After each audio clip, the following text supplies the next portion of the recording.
Morning, कैसे हो? उम्मीद करती हूँ बहुत अच्छे होगे फ्रेंड्स। दीपावली तो चली गई, लेकिन ये आखिरी वाली एक रस्म रह जाती है दीपावली के अगले दिन मनाने को।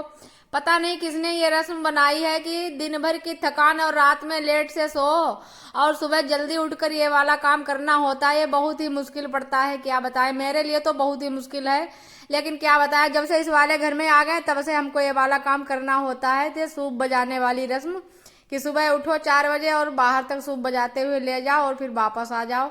और फिर जल्दी ही कहा जाता है कि लक्ष्मी मैया का आगमन होता है सुबह के टाइम, तो फिर सुबह भी जल्दी भी झाड़ू लगाई मैंने और बर्तन थोड़े बहुत बाद में खाए पिए थे वो धुले हैं। उसके बाद नहाकर आई हूँ पूजा करने के लिए। आज शरीर में इतनी थकान है, बिल्कुल जोड़ जोड़ दर्द कर रहे हैं, लेकिन क्या करें, जिम्मेदारी है तो निभाना तो है। नहाने के बाद पूजा की, उसके बाद फिर आ गई इस वाले घर में। यहाँ पर हमको बोरी कुछ इकट्ठी करनी थी बाजरा की, आज वो होगी गहाई, तो आज फसल आएगी बाजरा की उठकर खेत से, तो कहा गया हमसे बोरी इकट्ठी करो चलकर अच्छी अच्छी बगैर कटी फटी। तो वही मैं यहाँ पर करने आई हूँ। जब बोरी सब बंधी रखी होती खोलो, फिर उनमें से धान गेहूं पता नहीं क्या क्या निकलता है, कूड़ा करकट, तो वही सबको झाड़ू मैंने लगा दी। मैंने कहा क्यों दीदी के लिए काम बढ़ा कर जाए।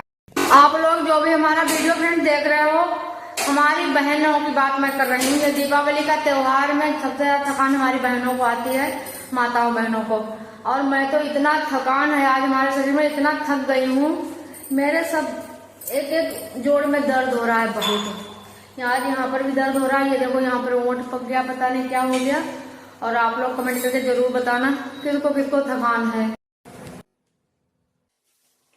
बाजरा की गहाई होगी तो वहां लेबर किए गए हैं, तो उनके लिए कहा गया है आलू की सब्जी और पराठे बनाओ, तो उसी की मैं तैयारी में लगी हूँ। यहाँ पर खेत पर खाना चला जाए और आज मशीन पर वाले लोग भी आएंगे, क्योंकि आज कहीं से फोन आया है कि गेहूं वो धान की कुछ कटाई होनी है, तो उनको फिर बुलाया गया है। वैसे अभी भाई दूज का त्योहार बाकी है ना, भी अभी आते तो क्या था, लेकिन वो अब जब उसके धान कटने हैं तो बुलाया गया, तो उनको तो आना ही है, तो वो लोग भी आ जाएंगे। मेरे लिए पूरा दिन आज फिर काम है। अम्मा जी गोवर्धन भगवान को बनाकर आ गई हैं, फिर पूजा करेंगी जाकर। तो दीदी ने वहीं पर पूरी सेक दी है बना खिलाने के लिए, भोग लगाने के लिए, और मैं यहाँ पर पराठे सेक रही हूँ। और बताएं कि आज 4 बजे ही हमारे गांव में कल रात में इतनी देर तक पटाखे आतशबाजी छुड़ाते रहे बच्चे, और 4 बजे भी पटाखे फोड़ने शुरू कर दिया। तो मैं झाड़ू लगाकर बर्तन थोड़े बहुत थे धुलकर मैं लेट गई, बिल्कुल हमारा शरीर काम नहीं कर रहा था, इतनी थकान थी, मैं लेट गई। मैं सोना चाह रही थी, मैं सो जाऊं, लेकिन बिल्कुल पटाखों के धमाके से नींद ही नहीं आ रही थी। फिर पता नहीं 5-5 बजे 5:30 बजे मेरी आंख लग गई, तो फिर 6 बजे आज मैं उठी हूँ। उठ तो 4 बजे ही गई थी, फिर बीच में थोड़ी देर लेट गई, फिर से दोबारा से उठी हूँ। और दीपावली की रात में हम लोग गए थे पहले सबके यहाँ पैर छूने, फिर उसके बाद जब घर पर मैं आ गई उसके बाद फिर आई थी हमारी जिठानी की बहू और देवरानी, हमारी सभी लोग आए थे। फिर उनके साथ बैठकर बहुत रात तक बातचीत करते रहे, बहुत टाइम हो गया था, करीब 11 बज गए। तो यहाँ पर ये सब लोग आए हुए हैं।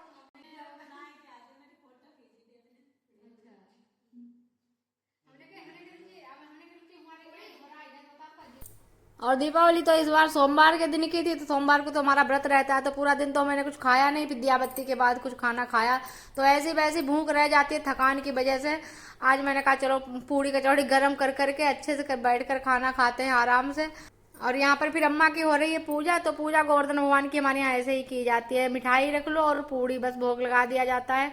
और यहाँ पर वो चुकरिया जो बोलते हैं हमारे गांव में, तो उनमें सब कुछ रखा जाता है भर के, दूध दही वगैरह सब चीज़ अम्मा ही यहाँ पर इंतजाम करती हैं। वैसे बहुत बड़ा घर बनाया जाता है, जो लड़कियाँ होती हैं घर में खूब बड़ा सा बना लेती हैं, वो अम्मा अकेले कहाँ तक बनाएं, और हम लोगों को भी फुर्सत नहीं मिलती और कामों से, तो अम्मा ने इतना सा बनाया है। सब कुछ कह रही थी अपने घर में 10 लोग हैं, मैं 10 लोगों को बना लेती हूँ।